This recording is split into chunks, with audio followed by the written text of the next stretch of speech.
नमस्ते, आप सभी का स्वागत है आज के इस कार्यक्रम में और हमारे साथ जुड़ रहे हैं भाऊ तोरसेकर जी और ओंकार चौधरी जी। बात नमस्कार। करेंगे हम देश की देश के हालात की और आप सभी से अनुरोध है कृपया चैनल को सब्सक्राइब कर लीजिए और वीडियो को लाइक कर लीजिए।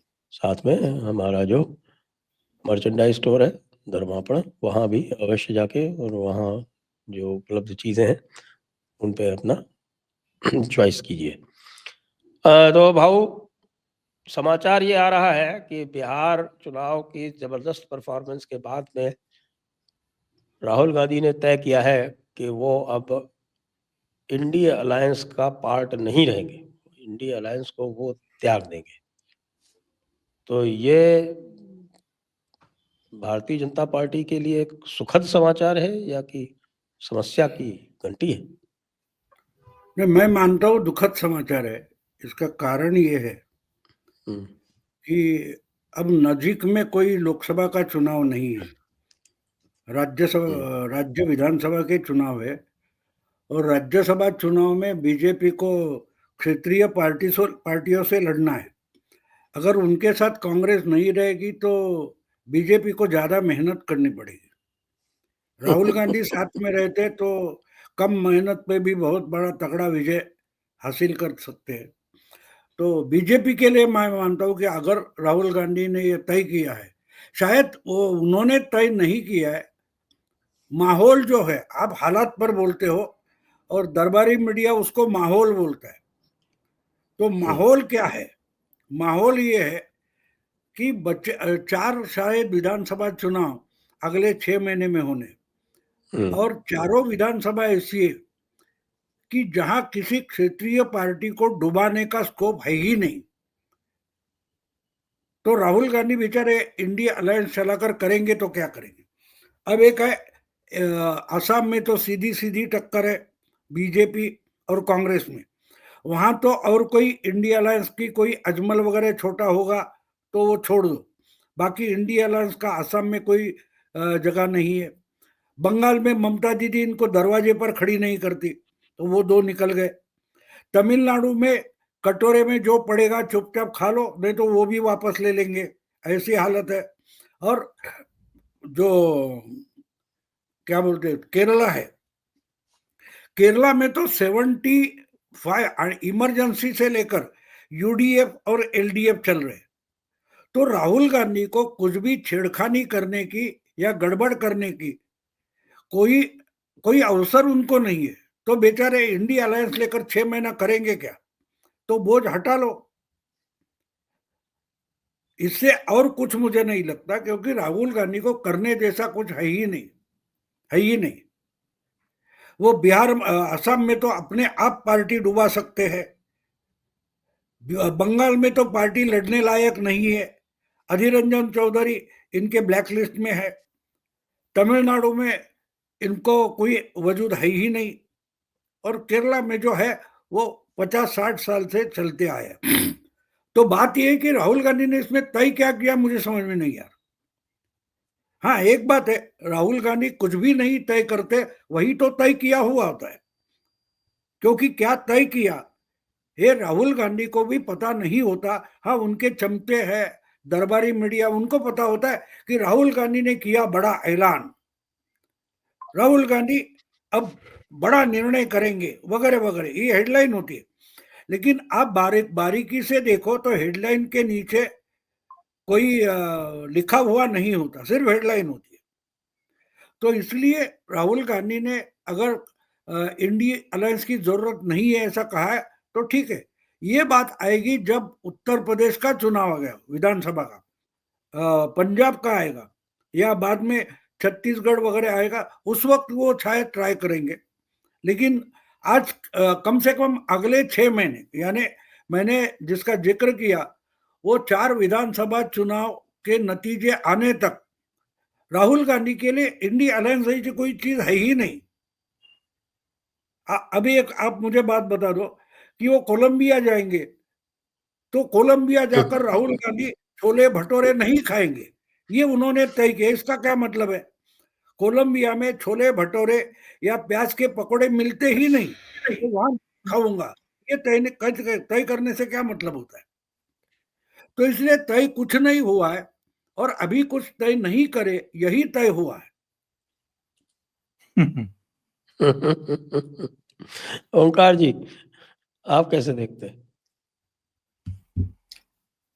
देखिए, राहुल गांधी क्या तय करते हैं, क्या तय नहीं करते हैं, और जो तय करते हैं उस पर खुद भी अमल करते हैं कि नहीं करते हैं, ये अपने आप में एक बड़ा प्रश्न है। पार्टी को जिस कंडीशन में ला करके खड़ा कर दिया है, और पार्टी को ही नहीं, जिन सहयोगी दलों के साथ वो होने का दावा करते हैं, उनका भी क्या हाल बनाया है। मैं तो कई बार कहता हूं अपने शो में कि जहां जहां पैर पड़े संतन के तहत है बंटाधार। पार्टियों के लिए जो सहयोगी दल हैं, उनके लिए भी किस तरह की स्थितियां परिस्थितियां निर्मित कर देते हैं, आप इसी से अंदाजा लगाइए ना।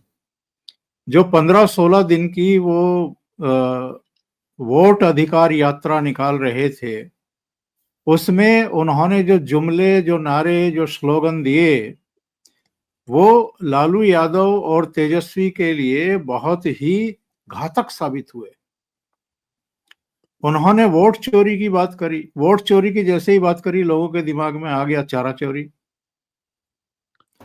अब वो सारे इनके धत्कर्म, जितने भी इनके पाप थे, वो सब पब्लिक के सामने आ गए। एसआईआर का विरोध आप कर रहे थे, जो जमीन पर ही नहीं था, और अब तो आपने ऐलान कर दिया कि दिसंबर के पहले पखवाड़े में आप रामलीला मैदान में एसआईआर के विरोध में एक रैली करने जा रहे हैं।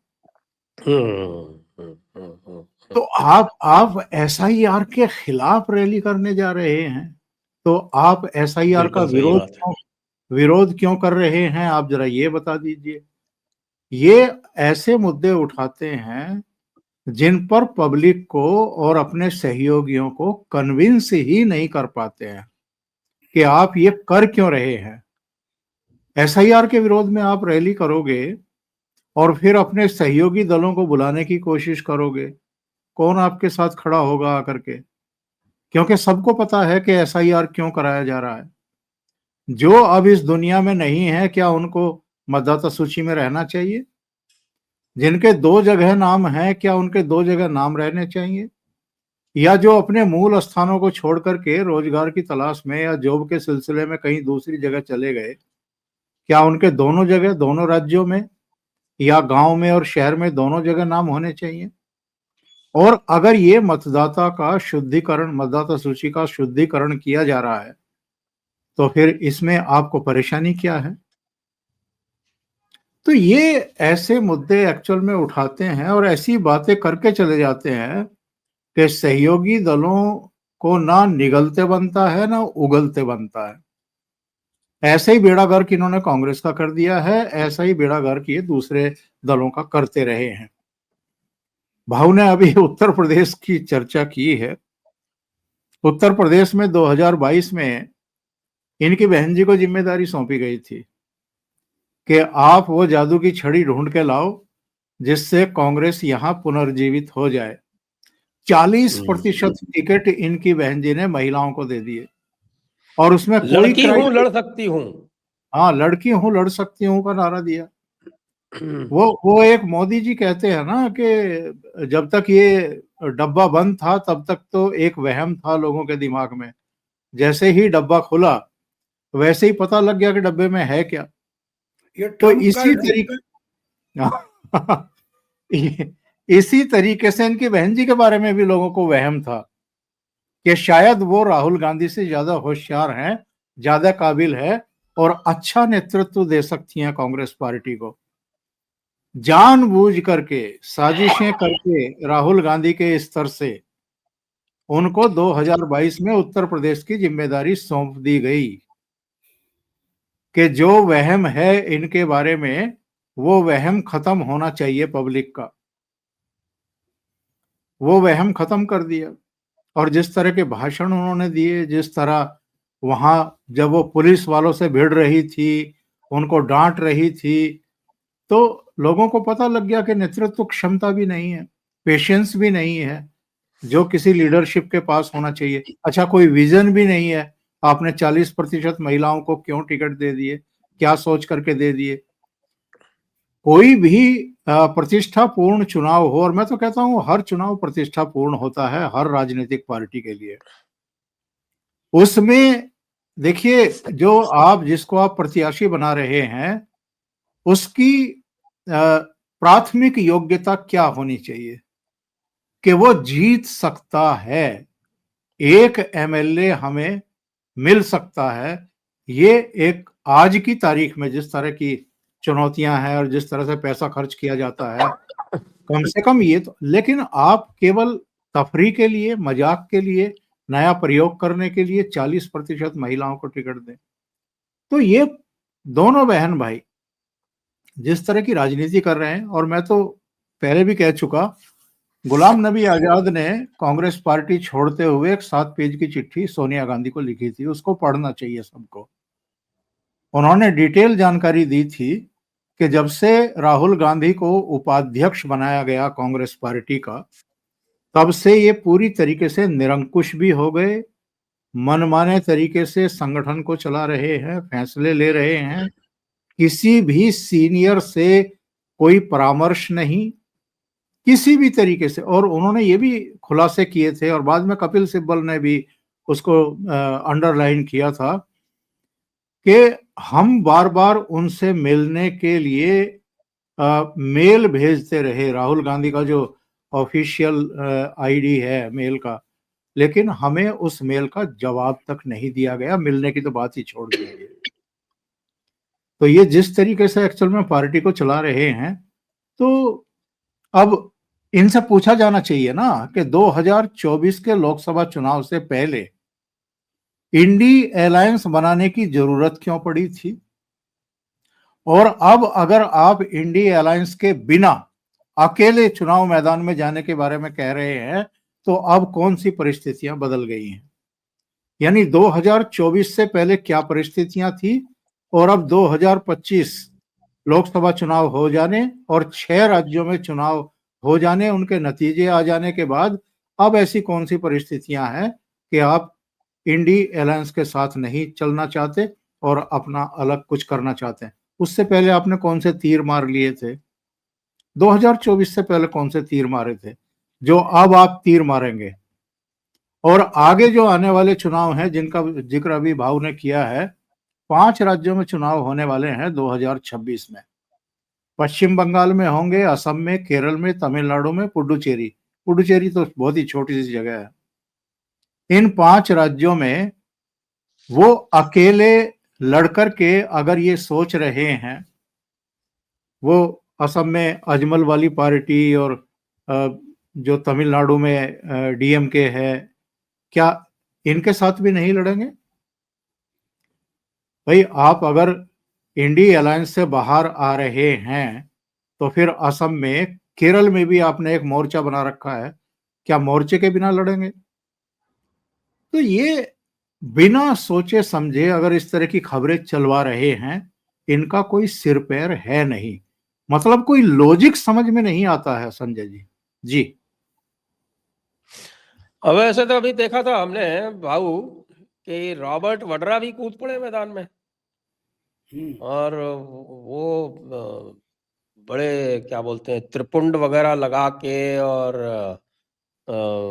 रुद्राक्ष वगैरह पहन के और वो घूम रहे थे। तो लगता है कोई कांग्रेस में एक कोई हिंदुत्व वाली पार्टी या हिंदुत्व का ग्रुप अलग से बनने वाला है, क्या प्लानिंग चल रही है? आप वाड्रा की बात कर रहे हैं या टुंड्रा की बात कर रहे हैं? वो बहुत भारी बर्फ बारिश होती है वहां, सन्यासी और टुंड्रा प्रदेश बोलते हैं। तो अब देखिए, किसी को भी बात ये है ना कि मैंने एक वीडियो में मैंने आज बनाई है कि हम बचपन से कुछ कुछ कहानियां सुनते आए कि वो बड़ा राक्षस होता है, वो बड़ा यानी बहुत बड़ा अकराल विकराल राक्षस होता है, उसको कितना भी मारो वो मरता नहीं, गिरता है लेकिन मरता नहीं। फिर उसका खुलासा होता था कि उसकी जान किसी दूर किसी महल में वगैरह एक पिंजड़ा है, उस पिंजड़े में एक तोता है, उसमें है।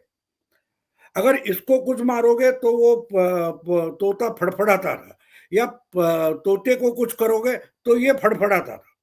तो ये राक्षस की जान जो तोते में होती है, ये कहानी हमने पढ़ी। तो मुझे लगता है कि कांग्रेस है तो उसको 18, 12, 14% वोट मिलते तो 2 नंबर की पार्टी है, मानो राक्षस है, लेकिन उसकी जान जो है वो पार्टी में और संगठन में नहीं है।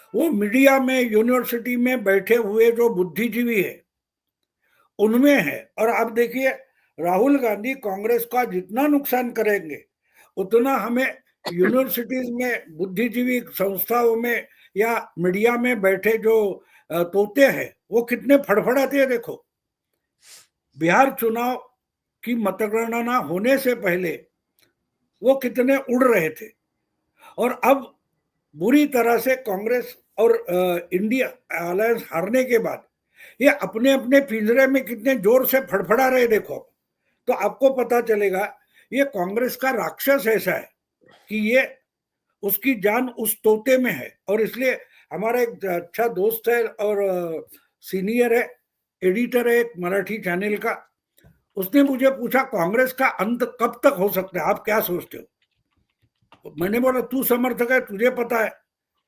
तो बोला नहीं, इसलिए आप एनालिसिस अच्छा करते हो। तो मैंने बोला कांग्रेस पार्टी खत्म हो जाएगी, लेकिन कांग्रेस नहीं खत्म होगी, क्योंकि कांग्रेस की जान उस तोते में है। तो तुम तो अच्छे खासे हो, नौकरी कर रहे हो, तुम्हारे चैनल जब तक चलेंगे तब तक कांग्रेस और इंडिया अलायंस चलती रहेगी, उसका चुनाव से कोई मतलब नहीं। चुनाव में हारने से कांग्रेस हारती नहीं, क्योंकि कांग्रेस पिछले 70 साल से मीडिया में और बुद्धिजीवी क्लास में, आप देखो आपको एक बात बता दूं, कल परसों एक कोई खत आया है 272 लोगों का, जो ब्यूरोक्रेट्स है, पूर्व जज है या लोगों का, तो मैं फिर भी ये हूँ टूट उसमें। पड़े। ये इनको क्या अधिकार है? आप किस अधिकार में बोल रहे हो? अरे इनका आओ, अधिकार पूछ। हाँ मैं भी हूँ उसमें एक। हाँ, नहीं हो ना, आप कोई बात नहीं। मेरा कहना जो है कि इनको आप अधिकार पूछ रहे हो कि आप कौन ये बात बोलने वाले होते हैं। तो भाई जो साहित्य अकादमी का पुरस्कार वापस कर रहे थे उनको आपने ये सवाल पूछा था कि क्या बात हो गई कि दिल्ली के नजदीक कहीं दादरा में अखलाक नाम का मुस्लिम था, उसका लिंचिंग हो गया, तो इसके लिए आप साहित्य अकादमी का पुरस्कार वापस भेज रहे हो और सरकार को आरोपी बना रहे हो। तो ये अधिकार आपको किसने दिया? ये पूछा था। अगर उस वक्त नहीं पूछा था तो आज वही सवाल इन 272 लोगों को पूछने का अधिकार आपको आया कहां से? उसका पहले जवाब दो। तो कहने का मतलब ये है कि इस पर 272 जो कुछ सिग्नेचर है, तो उसमें उनको सवाल आप अगर पूछ रहे हो तो आप कौन हो? आप राहुल गांधी की कांग्रेस के सदस्य हो, प्रवक्ता हो, कौन हो? जो भी कोई मीडिया में बैठकर ये बात कर रहा है कि इनको ऐसा खत लिखने का अधिकार किसने दिया, वो पहले ये बताए कि आपको सवाल पूछने का अधिकार किसने दिया। अगर किसी गांव में एक अखलाक नाम के इंसान को मारा जाता है, लिंचिंग होता है, तो जो बोलते हैं, सवाल पूछते हैं, उन पर आप मैदान में आ जाओगे। जब कोई चुनाव आयोग पर ऐसे ही कुछ लोग बकैती करते हैं, उसके समर्थन में आप उतर जाओगे, तो आपको सारे अधिकार है। और ये बेचारे जो कोई 272 है वो आज के महादलित है, क्योंकि उनको कोई अधिकार ही नहीं है, उनका कोई मत हो नहीं सकता। क्यों? क्योंकि आपको, आप इंसान हो, भारतीय हो, नागरिक हो, ये तक रिकॉग्निशन ये लोग नहीं देते जो स्वयंभू बैठे। ऐसे लोग होते कैसे, आपको समझाऊं? मैं हमेशा एक थियोरी पेश करता हूं कि भाषा आप, हम, मेरे जैसे सामान्य लोग बनाते हैं। कोई बड़ा भाषाविद करके हमको पेश किया जाता है, वो भाषाविद नहीं होता, वो भाषा का जनक नहीं होता, वो उस भाषा का व्याकरण करता होता है। भाषा हम बनाते, हम किसी पत्थर को उठाकर उसको सिंदूर लगा देते हैं, किसी पेड़ के नीचे रख देते हैं, हम मत्था टेकते हैं, हम 4 दिन टेकेंगे, 10 लोग, 40 लोग, 2000 लोग, 2 लाख लोग हो गए, उसके बाद एक पुजारी आकर वहां बैठ जाता है और उस जागृत दैवत की महत्ता वो हमें समझाने लगता है। अरे उस पत्थर को सिंदूर तो मैंने लगाया, तू कौन आया भैया? जो सवाल मैंने जयपुर डायलॉग में पूछा था कि भाई गंगा जमुना हजारों हजारों वर्षों से यहाँ है, ये तहजीब कहां से आई? समझे आप? तो इनको सवाल पूछने का अधिकार किसने दिया? We don't recognise you. हम सवाल पूछेंगे, चाहे जिसको पूछेंगे, क्योंकि इस देश के नागरिक है, इसलिए यह सवाल हम पूछ सकते हैं। अगर इन 272 लोगों को अधिकार नहीं है, तो ये पावर पॉइंट प्रेजेंटेशन देने का अधिकार राहुल गांधी को कहां से आ गया? यानी राहुल गांधी एस्टेब्लिश डेमोक्रेटिक संस्थाएं है, उनको बेइज्जत करेंगे, उनके खिलाफ कुछ भी अनाप शनाप आरोप करेंगे, उनको वो अधिकार है, उनको अधिकार है। और राहुल गांधी जो कुछ बता रहे, कर रहे, उनको वो अधिकार कहां से मिला वो मत पूछो। क्यों? वो नेहरू के परपोते वगैरह कुछ है? ये जो है, इसी से पता चलता है कि जो हर दिन मनुस्मृति को गाली देते हैं, वही तो मनुस्मृति के जो गलत नियम है उसका पालन ईमानदारी से करते हैं। कितनी अजीब बात है, कितना बड़ा कॉन्ट्राडिक्शन है। देखो ये कि हमको अधिकार किसने दिया? हम बुद्धिजीवी है। आपको बुद्धिजीवी किसने तय किया? हमने ही तय किया, हमने ही तय किया ना। एक कोई भाव वो बयान याद है आपको, जब चुनाव आयोग ने कहा था, मुख्य चुनाव आयुक्त ने कहा था कि जो आप प्रेजेंटेशन दे रहे हो इसके साथ एक शपथ पत्र लगा करके जमा कर दो।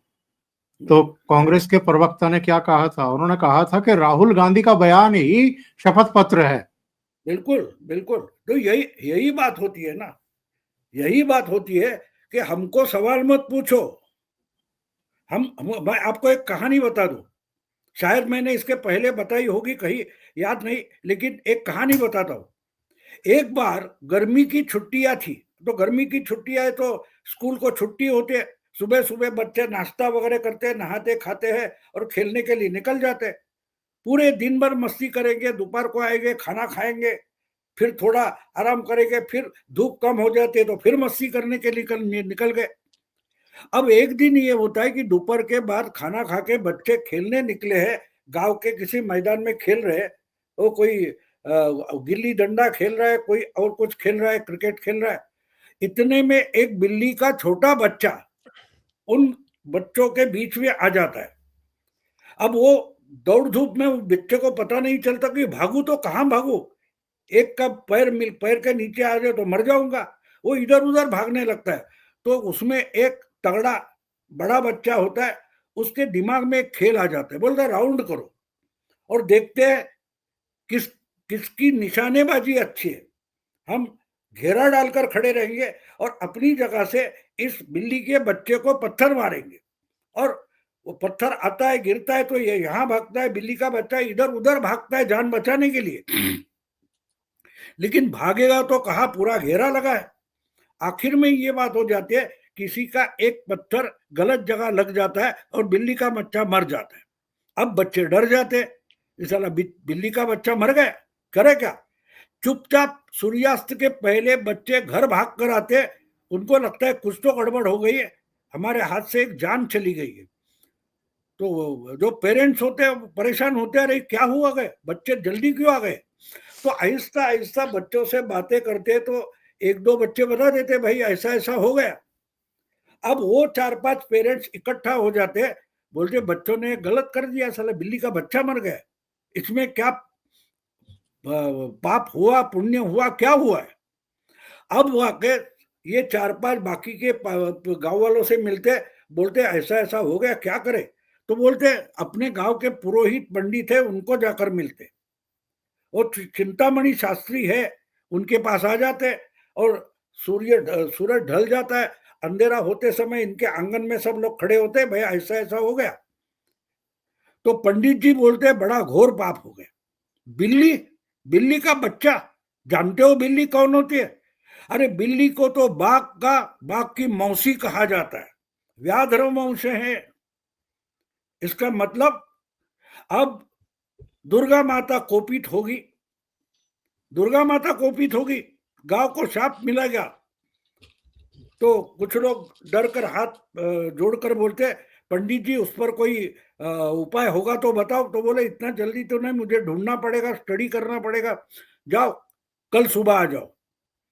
तो रात भर समय जलाकर पंडित जी पुराने ग्रंथ पुराण वगैरह निकालते और उसका उपाय निकालते। सुबह सुबह लोग इकट्ठा हो जाते, पंडित जी अपना पूजा पाठ करके आ जाते हैं और बोलते हाँ बोलिए क्या है।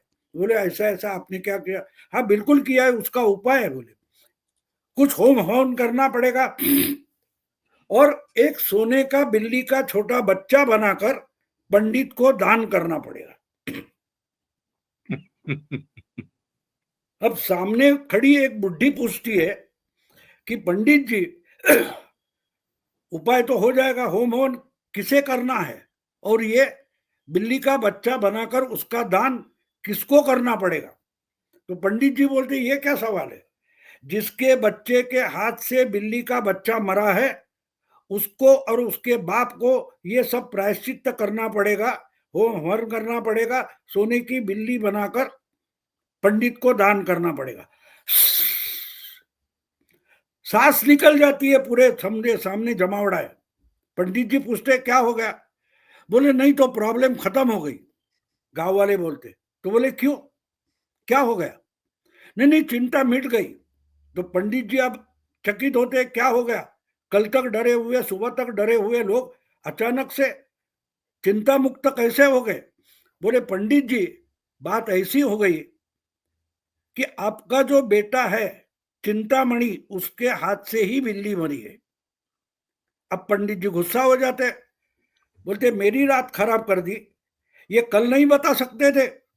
तो बोले क्यों? अरे मेरा बेटा अपने आप में पंडित है, उसके हाथों अगर बिल्ली मर गई तो उसको तो मोक्ष मिल गया, पुण्य का काम हो गया, चलो भागो। समझे आप? ये तरीका कैसा होता है सच्चाई का, न्याय का। इनकी सच्चाई वो है, अगर वो हमारा है तो उसने किया वो पुण्य है, अगर तुमने किया तो पाप है। ये सब जो बुद्धिजीवी है उनके खिलाफ महात्मा फुले ने, अंबेडकर ने जो लड़ाई की थी, इनके ऐसे पक्षपात के खिलाफ लड़ाई की थी। और वही आज अंबेडकर को और फुले को भगवान बनाकर उनके नाम पर अपना माल बेच रहे। तो 272 लोगों के खिलाफ जो बोल रहे हैं उसका कारण आप समझो कि आप हमारे में से नहीं हो। हम आज के बुद्धिजीवी है, हम आज के पंडित है, हम बोलेंगे वही धर्म है, वही पुण्य है, वही पाप है। ये जो मानसिकता है उसको मैं सेक्युलर मानता हूं।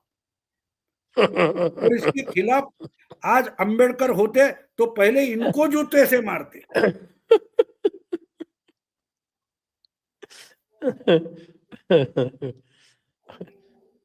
देखिए अगर देखा जाए तो इस समय वैसे भी जिस तरह से बिहार में जो फर्स्ट फैमिली है उसमें आपस में जूते चल रहे हैं, मुझे लग रहा है उसी तरह से जो गांधी फैमिली है उसमें भी आपस में जूते ही चल रहे हैं। बस वो बाहर नहीं आ, बस वो मतलब उस तरीके से नहीं चल रहे हैं, लेकिन चल रहे हैं जोर शोर से। और जो बातें छन छन के बाहर आ रही है उससे वो दिख भी रहा है। असम की बात कर रहे थे भाऊ, असम में तो पहले अजमल कह रहा था इनसे, जिस तरह से ओवैसी कह रहा था इनसे ना कि भाई हमारे साथ आ जाओ, हमारे साथ आ जाओ। अब वो बदरुद्दीन अजमल बहुत दिनों तक कहता रहा इनसे कि हमारे साथ आ जाओ भाई, अकेले नहीं लड़ पाएंगे बीजेपी से, अपने को साथ साथ लड़ना है। अब अजमल कह रहा है कि अब हमें इनके साथ नहीं चाहिए, हम और ओवैसी मिलके लड़ेंगे। तो लीजिए, बिल्कुल बिल्कुल। अब असम में भी जो है वो इनका मामला उल्टा पड़ने वाला है। बंगाल में है ही नहीं ये। अब केरला में इन्होंने एक नया बड़ी ज़बरदस्त उपलब्धि की थी पिछली बार, क्योंकि पहले लगातार यूडीएफ, एलडीएफ जो थे वो हर 5 साल बाद अदला-बदली कर लेते थे। लेकिन पिछली बार यूडीएफ का नंबर था, तो राहुल गांधी वो इस तरह के काम किए कि यूडीएफ रह गई और एलडीएफ जो है वो दूसरी बार लगातार आ गई। अब इस समय वो ज़्यादा चिंतित है शशि थरूर को लेके, और मुझे लगता है कि वो शशि थरूर को अपोज़ करने में ज़्यादा इंटरेस्टेड है। जी, ओंकार जी। देखिए, पिछली बार भी असम और केरल दोनों को लेकर के ये बात कही जा रही थी कि कांग्रेस वापसी कर सकती है। मतलब केरल में इनका मोर्चा वापसी कर सकता है और असम में ये लोग वापसी कर सकते हैं, लेकिन दोनों राज्यों को इन्होंने गंवा दिया। और तब दबी जबान से कांग्रेस के भीतर यही सब चीजें चल रही थी जो इस समय आप कह रहे हैं। कहा यही जा रहा था कि ये जो राहुल गांधी कब विदेश यात्रा निकल जाएं, कब कहां के लिए रवाना हो जाएं, और जो रणनीति बनाने वाले हैं या मौके पर जाकर के काम करने वाले हैं, वो एकदम वो होता है ना, एक हिंदी का शब्द है किम कर्तव्य विमूढ़। उनकी समझ में ही ना आए कि अब क्या करें, दिशा निर्देश किससे लें, क्योंकि हाई कमान तो विदेश में है कहीं और किसी को पता भी नहीं है। आज दोपहर में भाऊ से बात हो रही थी, भाऊ ने एक सवाल पूछा मेरे से कि आपको फला नेता दिखाई दिया क्या शपथ समारोह में बीजेपी का, केंद्रीय नेतृत्व का? मैंने कहा हाँ भाऊ, ये बात तो सही है कि नहीं दिखाई दिया। बोला वो कलकत्ता पहुंच चुका है। और केवल वही नहीं संजय जी, जो आरएसएस की टीम हरियाणा में काम कर रही थी, जिसने बाद में महाराष्ट्र में मोर्चा संभाला, फिर दिल्ली में संभाला, फिर बिहार में संभाला, वो भी बंगाल पहुंच चुके हैं और अपना काम कर रहे हैं। हमारे एक साथी हैं, अभी 3 दिन पहले उन्होंने कहा कि सर कलकत्ता जा रहा हूं, एक मीटिंग है जरूरी, रणनीति को लेकर के बीजेपी वालों ने बुलाई है और मुझे वहां जाना है, तो 3 दिन बाद वहां से लौटूंगा। मैंने कहा ठीक है। इसका मतलब क्या है संजय जी कि 6 महीने 5 महीने तो अभी हैं ही चुनाव में, और 5 महीने पहले देखिए जो ऊपर के लेवल पर बैठे हुए हैं, नरेंद्र मोदी हों, अमित शाह हों, जेपी नड्डा हों, जितने लोग हों, वो अपने हिसाब से सब काम कर रहे हैं, लेकिन बूथ लेवल से लेकर के और ऊपर तक जो समन्वय का काम करना है, जो संवाद का काम करना है, जो वहां पर फीडबैक लेना है कि भाई एक्चुअल में हर कॉन्स्टिट्यूंसी में भी अलग अलग ब्लॉक में कौन कौन सी प्रॉब्लम्स हैं जिनको टच किया जाएगा, जिनको उठाया जाएगा, उसका फीडबैक लेना, फैक्ट्स कलेक्ट करना और फिर उसको आगे भेजना और वहां से फिर वो सारी रणनीतियां बनना, ये काम शुरू हो चुका है, बंगाल में शुरू हो चुका है। क्या कांग्रेस के बारे में हम ऐसा कह सकते हैं विश्वास के साथ कि जिन 5 राज्यों में चुनाव होने हैं मई 2026 में, वहां कांग्रेस ने भी अपना काम शुरू कर दिया है, या इनके भी वर्कर और दूसरे तीसरी श्रेणी के जो भी इनकी लीडरशिप है और जो भी रणनीति का हिस्सा है वो वहां पहुंच चुके हैं, या जो इनके सेवा दल के, यूथ कांग्रेस के, स्टूडेंट विंग के जो भी हैं, उनको कोई जिम्मेदारी सौंपी गई है क्या किसी स्तर पर? कोई मीटिंग इन राज्यों के संबंध में राहुल गांधी के स्तर पर या मल्लिकार्जुन खड़गे के स्तर पर या जो इन इन राज्यों के प्रभारी महासचिव हैं उनके स्तर पर कोई मीटिंग बुलाई गई है क्या? अभी तक तो कम से कम मेरे संज्ञान में नहीं है। मैं कांग्रेस के नेतृत्व से जुड़े हुए लोगों के संपर्क में रहता हूं। अभी तक ऐसी कोई मीटिंग, कोई रणनीति, कुछ नहीं बनाया गया है। और उसके बाद फिर क्या कहेंगे कि वोट चोरी हो गई या मैच फिक्सिंग हो गई। इसलिए असम हो, केरल हो, तमिलनाडु में तो खैर वैसे ही इनका कुछ खास बचा नहीं है। डीएमके से अलग हो जाएं तो वहां भी इनकी कैजुअलिटी तय है। ले दे करके पुडुचेरी एक जगह बचती है, जो छोटी सी जगह है, शायद विधानसभा की 20 या 30 सीटें हैं, और वहां पर कांग्रेस का या जो क्षेत्रीय पार्टियां हैं, डीएमके या एडीएमके, उनकी सरकारें बनती रही हैं। उसको लेकर के ये अगर उछल कूद कर सकें कि भाई हाँ हम जीत गए तो अलग बात है। वरना इस बार भी जिस तरीके से हिमंता बिस्वा शर्मा ने असम में लग करके काम किया है, और जिस तरीके से वहां पर एनआरसी का काम चल रहा है, वो भी सुप्रीम कोर्ट के सुपरविजन में चल रहा है, उसके बाद जो वहां की डेमोग्राफी को नियंत्रित किया गया है, जो काम किया गया है, जो माहौल बनाया गया है, कांग्रेस के लिए इस बार भी आसान नहीं है संजय जी। कुछ लोग कहते हैं कि बीजेपी के लिए मुश्किल है या हिमंता बिस्वा शर्मा के खिलाफ एंटी इनकम्बेंसी है, थोड़ी नाराजगी है, पर मुझे लगता है कि तीसरी बार भी जो करिश्मा हरियाणा में हुआ है वो असम में कहीं होता हुआ हमें ना दिखाई दे। केरल की मेरे पास कोई ग्राउंड की सूचना नहीं है, लेकिन बाकी राज्यों में कांग्रेस का कुछ खाता खुलता हुआ दिखाई दे नहीं रहा है। और आप देखिए कि जो 3 राज्यों में अभी इनकी सरकारें बची हैं, तो लास्ट चुनाव कब जीता था इन्होंने? पिछले 2-2.5 साल से कांग्रेस पार्टी ने किसी भी राज्य का कोई चुनाव जीता नहीं है। तो ये सिचुएशन है आज की तारीख में। तेलंगाना लास्ट जीता था इन्होंने। वो जी। 2 साल पहले 2 साल पहले। अब बाबू उधर ममता दीदी बहुत परेशान है। उन्होंने कहा कि ये जो है एसआईआर बंद होना चाहिए, हमारे यहाँ लोग जो है बड़ी जोरों शोरों से आत्महत्या कर रहे हैं। नहीं, वो तो बहाने बनाएगी ना उसको। देखो, एक मैं आपको याद होगा कि मैंने ऑपरेशन सिंदूर के बाद हमारा पॉडकास्ट हुआ था, उसमें उस वक्त मैंने बोला था कि मोदी जी असली इंडियन है, ओरिजिनल इंडियन है। और ओरिजिनल इंडियन का मतलब होता है उसका दिमाग जुगाड़ू होता है, वो प्रॉब्लम सॉल्व करेगा ना करे, लेकिन वो उस समस्या से आपको बाहर निकालता है।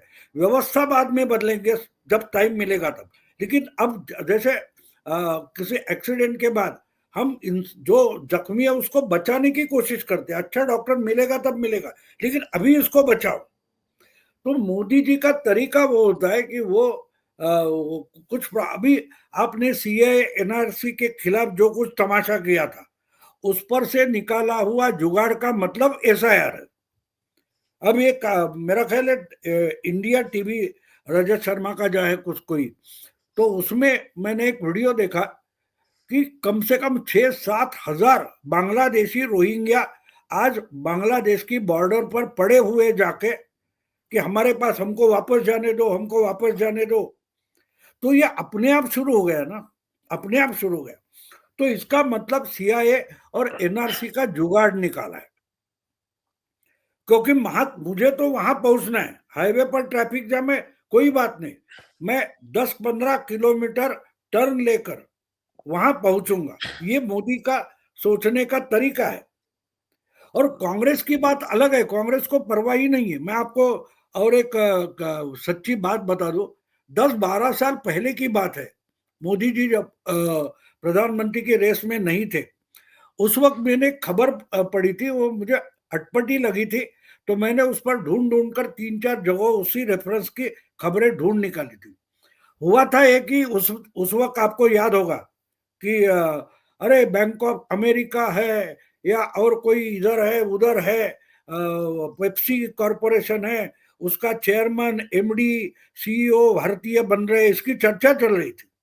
तो उस वक्त हमारे आईआईएम में बच्चे जो टॉपर करते थे, उनका जो कैंपस इंटरव्यू होता था और उनको सिलेक्ट किया जाता था दुनिया भर की बड़ी बड़ी कॉरपोरेशंस के लिए। तो मुझे याद है शायद 2011-12 का समय होगा, तो 4 लोग ऐसे थे आईएम वाले हमारे कि उनको बड़ा बड़ा बड़ा पैकेज दिया गया था, कुछ 12 या 15 करोड़।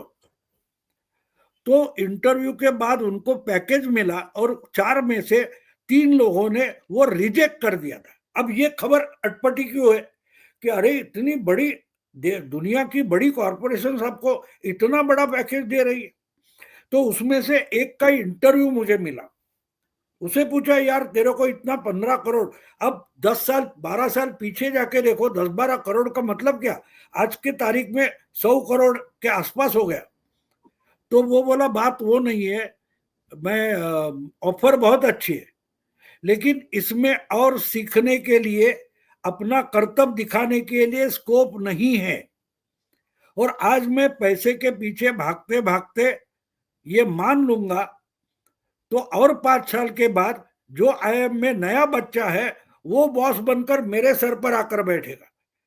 तो मुझे अच्छा पैकेज तो चाहिए, लेकिन जहां मेरा कर्तव्य दिखाने का स्कोप रहेगा, मैं कुछ कर पाऊंगा, वैसी जगह चाहिए। तो यही बात कांग्रेस का प्रॉब्लम है। आप कर्तव्य दिखा सकते हो, धक्के मारकर इसको निकालो, ये नहीं चाहिए। कांग्रेस में किसी भी इंसान को अपनी कर्तव्यगारी दिखाने के लिए स्कोप नहीं है, ये कांग्रेस की समस्या है। सबसे नकारा हुआ जो है वो कांग्रेस का सर्वाधिकारी बन चुका है और उससे कॉम्पीट कर सकता है, कर्तव्यगारी दिखा सकता है, वो कांग्रेस के लिए दुश्मन बन गया है। बस यही बात कांग्रेस के लिए प्रॉब्लम है।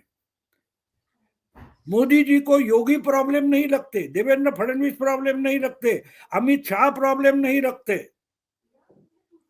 फर्क आप समझो, आप फर्क समझो कि इसलिए ये लोग सब करेंगे तो क्रेडिट तो मोदी गवर्नमेंट को मिलने वाली है, इतनी समझ तो मोदी जी के दिमाग में है।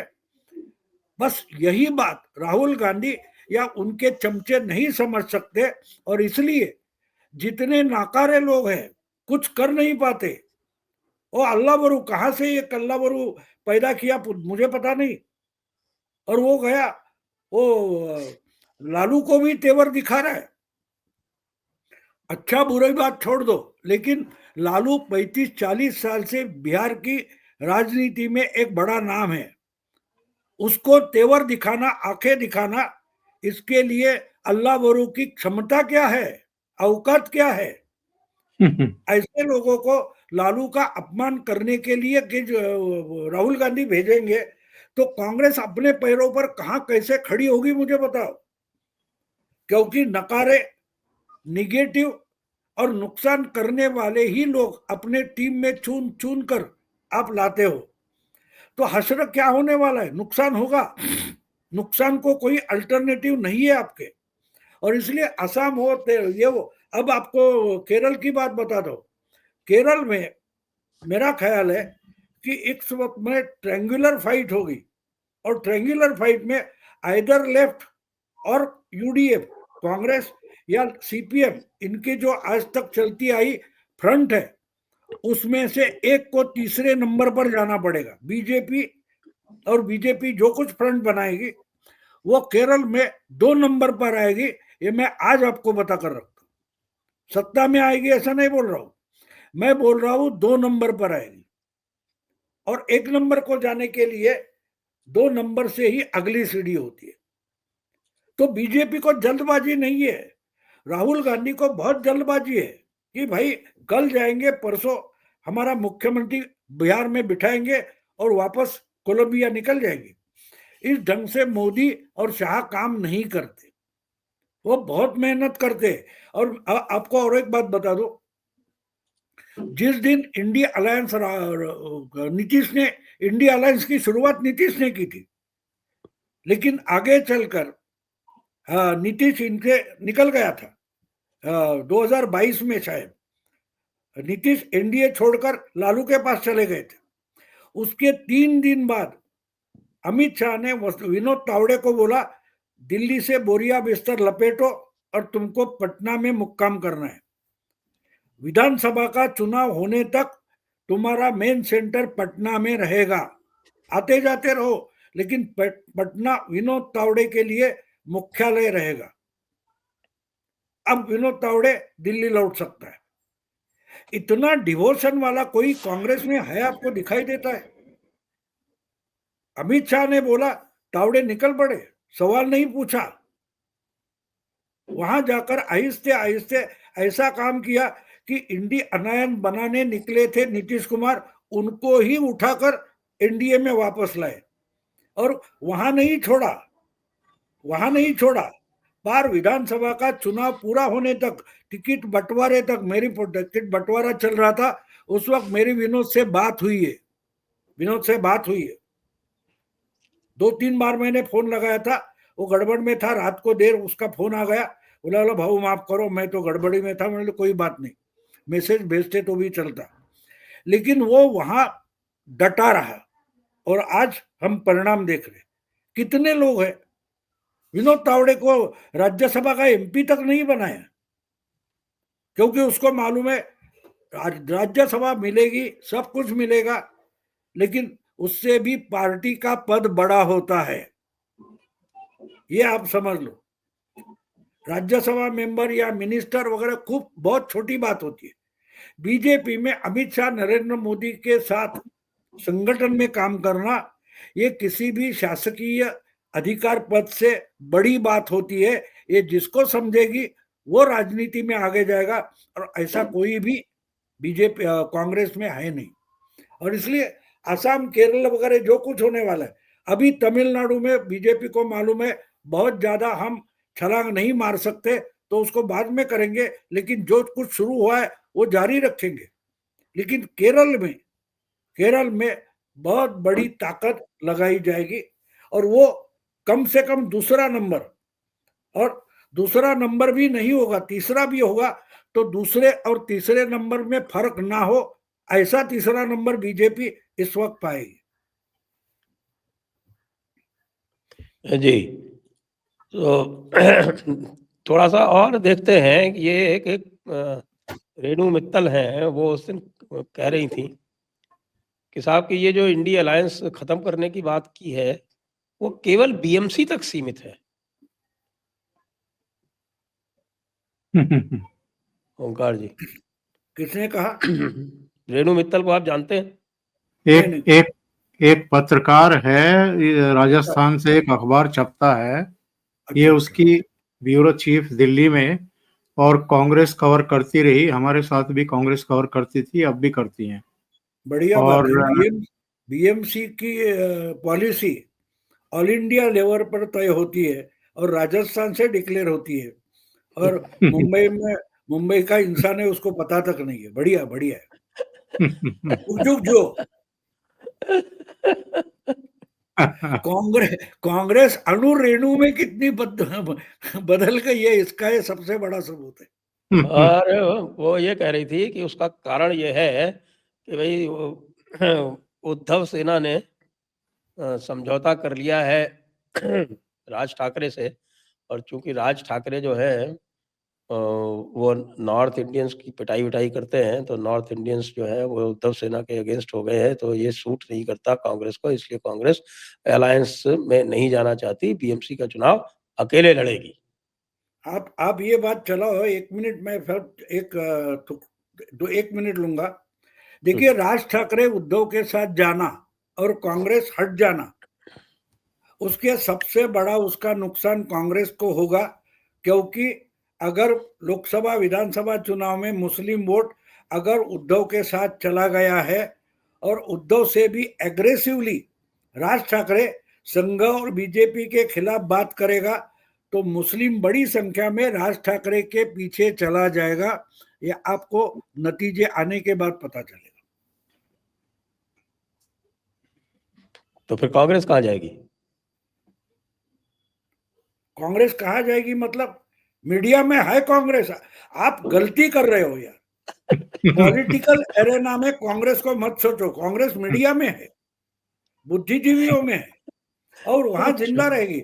आगे चलकर जाते जाते कांग्रेस सिर्फ जेएनयू तक सिमट जाएगी, लेकिन कांग्रेस मरेगी नहीं।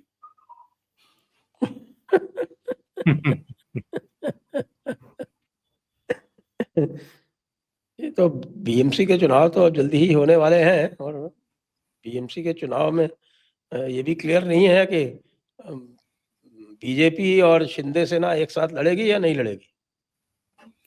नहीं, उनके आपस में देखो एक बात होती है, ये दोनों में से एक से मेरी बात हो गई है, मैंने पूछा क्या झगड़ा चल रहा है, तो उन्होंने मुझे बताया आप ही समझाते हो और आप ही सवाल भी पूछते हो। मैंने बोला क्या समझाया था? आपने ही बोला था कि मीडिया के लिए हड्डी डालते रखो, तो हड्डी डालना हमारा कर्तव्य बनता है ना, बाकी कुछ झगड़ा नहीं है, समझे आप? अब इससे ज्यादा मुझे बोलने के लिए बाध्य मत करो। तो झगड़ा दिखाना भी जरूरी होता है, झगड़े दिखाना भी जरूरी होता है। ये तो बड़ी इंटरेस्टिंग बात है साहब। तो मैंने ये भी सुना है कि राहुल गांधी का कहना है कि ट्रंप ठीक से अमेरिका नहीं चला पा रहा है, तो अगर हमको मोदी जी खाली नहीं करेंगे जगह, तो मैं ट्रंप की जगह ले लूंगा।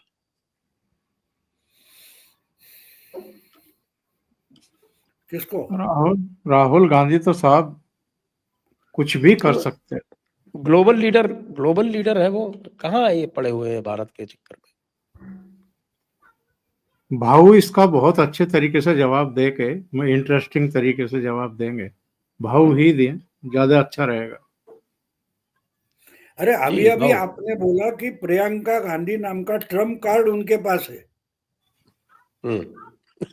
तो अमेरिका जीतने में कौन सी बड़ी बात है? और जीतने का मामला आता ही कहाँ है? वहां जाकर एक बवाल खड़ा करना है कि वोट चोरी हो रही है, वोट गड़बड़ हो रही है। राहुल गांधी को कुछ करना ही नहीं है, उसको सिर्फ बवाल खड़ा करना है। तो ट्रंप नहीं, अरे कौन क्या ठीक से चला पा रहा है? राहुल गांधी एक बार बता दे कि वो खुद कांग्रेस चला सकते हैं, नहीं चला सकते। मल्लिकार्जुन खड़गे नहीं चला सकते। सुप्रीम कोर्ट का जो चीफ जस्टिस है वो कोर्ट नहीं चला पा रहा है। चुनाव आयुक्त है वो नहीं, कोई भी कुछ ढंग से नहीं कार्य कर पा रहा है। ये राहुल गांधी के दिमाग में फिट है। अब राहुल गांधी का दिमाग भी राहुल गांधी को ढंग से नहीं चला पा रहा है। बेचारा राहुल करे तो क्या करे। तो इसलिए राहुल गांधी जो कुछ बातें करते हैं उसको सीरियसली नहीं लेना, टाइम पास के लिए लेना जरूरी है, क्योंकि उनको पता नहीं है वो क्या बात कर रहे हैं, क्यों बात कर रहे हैं। हाँ, एक बात है कि ये दुश्मनों को बढ़िया मदद करते हैं, और इसलिए ये बोलते हैं ना, आप हिंदी में बोलते हो, चारे से घास से दोस्ती करेगा तो घोड़ा खाएगा क्या? तो मोदी राहुल गांधी फिनोमेना कभी खत्म नहीं करेंगे।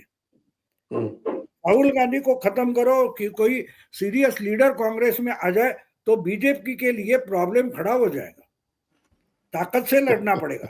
आज कम ताकत से भी वो जीत सकते हैं, कम मेहनत से भी जीत सकते हैं। एक मैंने सुना है कि वो ओंकार जी कि ये जो आरजेडी के प्रवक्ताओं की जबरदस्त परफॉर्मेंस के बाद अखिलेश जी ने अपने प्रवक्ताओं को निर्देश जारी कर दिए हैं कि किसी भी तरह की असभ्य भाषा का उपयोग नहीं होगा, कोई जाति सूचक टिप्पणियां नहीं होंगी, कोई किसी का जो है वो खिल्ली नहीं उड़ाएगा, बड़े ही शालीनता से पेश आएगा। और हिंदुत्व के खिलाफ कोई नहीं बोलेगा, और जो आस्था के हमारे प्रतीक हैं उनके बारे में कोई टिप्पणी नहीं की जाएगी। हड़कंप मचा हुआ है, हड़कंप मचा हुआ है, समझ में आ रहा है। एक राहुल गांधी का कहीं का दक्षिण का कोई पूजा पाठ करते हुए का फोटो भी वायरल हो रहा है, पता नहीं ताजा है या पुराना है।